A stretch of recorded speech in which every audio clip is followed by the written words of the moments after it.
These reports, all 500 pages of them, spell out in detail what went wrong and how come Lucy Gates died. But we can't tell you what's in them.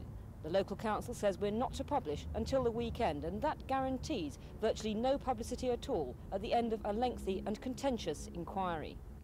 There are two reports because the four-strong inquiry panel, headed by a QC with the other members' professional social service chiefs, was split.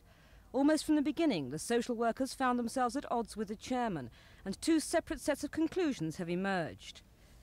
The delay in publishing the reports has brought Bexley Council under fierce attack.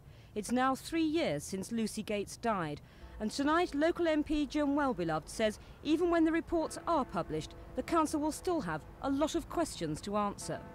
They've messed about, they've mishandled the whole business from the very beginning. Now, the things that arise from the report. First of all, there's got to be some assurance that security of files are properly implemented. A file was missing on this case. There's got to be certainty that there's continuity of supervision. There's got to be certainty now by a proper statement that the council has taken action to ensure that the errors that were highlighted in this report have been put right. And former neighbours of Linda Gates are angry that their demands for action at the time didn't have any results, and angry about what's happened since. I mean, you could go on forever, you know, trying to find answers. But the simple answer is that they didn't do the job.